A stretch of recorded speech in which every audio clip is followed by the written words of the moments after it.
Gallerist at L. I've never heard myself called a gallerist before, actually. And I don't consider myself a gallerist, to be honest.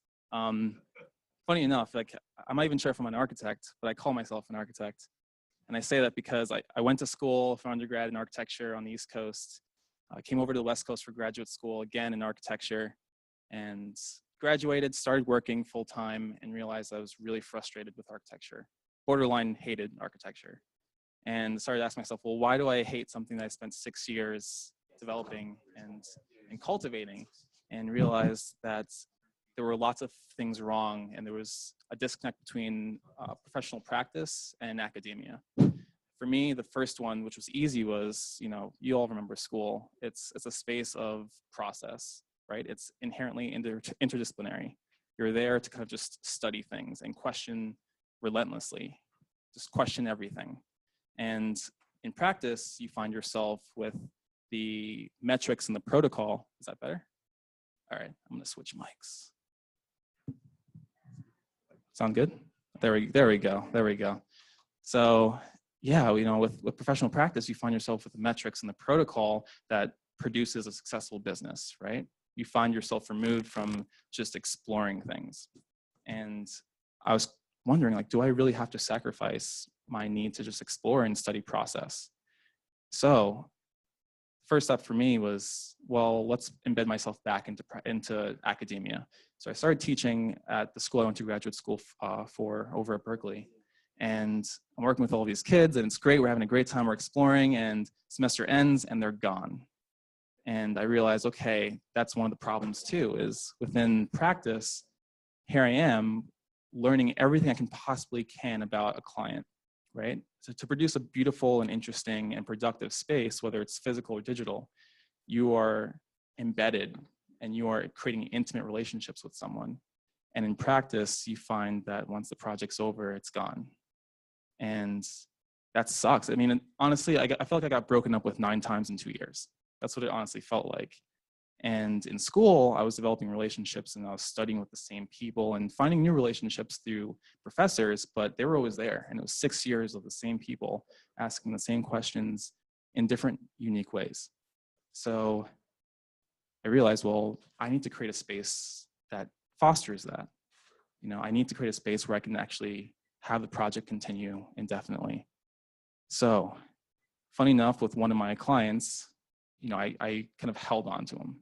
The project ended, and I was like, no, I'm sorry, you're not losing me just yet. And it was a coffee shop, small coffee shop called Chapel Hill, downtown, block away from Transamerica, small 400 square foot space. And, we both had an affinity for design. We both were geeking out on photography. So there were a lot of other things that kind of prolonged and kind of cultivated that relationship. But funny enough, the space next door opened up. He was in this building that had 2 storefronts. The landlord came to him and said, hey, your space is creating this, really vibrant community, sense of community. Do you want to take it over? So we got drinks, like all good projects start over drinks. And we started to think, well, what can we possibly do here? Where's our passion, and what does this community even need? And we thought, well, let's create an art space. And then we realized, okay, it's San Francisco, it's 2015, and we want to create an art space. That's insane. It's really difficult to kind of sustain something like that in this type of, volatile real estate market. And we said, okay, let's just focus on how we make that even sustainable. So we started to look for other programs that could not just support the arts, but also create some type of synergy between a space that we would consider our own, that we're working in and studying and testing ideas, but also at the same time helping other people that are in return sustaining what we do and what we love. So, this logo right here, simple logo that we actually linked up with a nice graphic designer over at the Academy of Art, helped us kind of like, produce ourselves as a business. But for me, it was a project. I took over a storefront, invested a ton of money, and it's probably the worst sustainable business ever because I work 9 to 5 to actually live. But here I am with a space that's actually doing something productive for the community, the arts community, by night.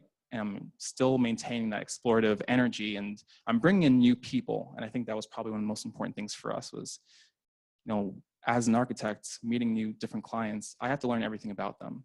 So over the past 3 years, I learned about culinary, I learned about fashion, I learned about coffee, I learned about everything, little bits of everything.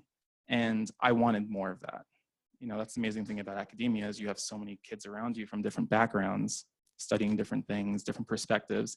And it's like-minded. Some of you are not so like-minded, but that's what makes it such a powerful, invigorating space. So that started to help us tailor how we operated as a design research studio. And in doing so, what we started to do was, first off, bring in lots of different designers from different facets of design. So we have in our collective fashion designers, we have photographers, we have music producers, what have you. And the goal is to have an artist in residence program. Within that artist in residence program, we can find different designers to respond to their work. So consistent conceptual basis, totally divergent thought and ways of representing that one idea. And while that's happening, other people are coming to our space to support their own business, right? Like to sustain our space, we are essentially providing a workspace. We're providing a space for other people to work in a different way, however they seem fit. And that sustains us. And we remain afloat and we remain alive and we're doing what we love on our free time. So, and then to bring it back kind of full circle, we also have started to work with local institutions. So right off the bat, we started working with the Stanford Urban Resilience Initiative to help produce what they considered an artathon, in which case they brought artists, engineers, scientists together to create a body of work that was like didactic, but also beautiful and produced kind of a sense of empathy that people would respond to viscerally, but then say, wait, I'm actually learning something. And that's what made the body of work really accessible to lots of different types of people. So we just finished a project with them, and full circle, we're now working with Berkeley again, where I have been teaching on a conference and workshop on the idea of work and what it means to redefine workplace in San Francisco. So I'm probably presenting the most unsustainable business in the sense that like, it's really just a project that I have fun with, but in return, it's actually doing a lot for the community. And I've been really happy to kind of develop and cultivate with lots of different types of people. We have our next show coming up next Thursday with 2 awesome local artists. One seasoned, Afton Love, who's Oakland based. She depicts the American Southwest, graphite on vellum, dips it in beeswax to preserve it, because there's a chemical reaction that happens between graphite and beeswax, and it's a conversation on the monumentality of the natural landscape. And then we have I should actually say that her drawings are also 15 to 20 feet long, so you really are submerged in this drawing, right? You walk up to it and you're seeing every fine grain, every fine detail, and it's almost a narrative within in and of itself. And we found an architect who has never practiced art in her life. She has no idea how the art industry works, but by bringing her into the conversation, she's bringing a sense of equity to the project. She has her own skills and assets and interests that, you know, our seasoned artist is learning a lot about her own way of working, and therefore growing as her own, as her own being and as her own person. And, you know, the new artist that we brought in, the architect, Fei Feng, she's depicting the synthetic environment, depicting San Francisco through this, once again, 20-foot long drawing, showing bits of, you know, San Francisco and different neighborhoods and all of its culture and narrative. And here we are sitting in a room with these huge, massive drawings about San Francisco that has its own narrative that we can study. And everyone's kind of drawn into it in their own way because they kind of have a sense of nostalgia on their own community they kind of recognize within each drawing.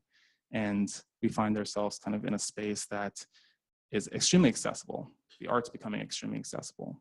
And art can be extremely daunting when you think about it. In most galleries you walk into in the city, what you have a name plaque with a date next to it that says, you know, this is the artist, this is when it was made. And the gallerist that probably doesn't really care about you because you can't afford the piece. That's why I don't call myself a gallerist, because I don't care.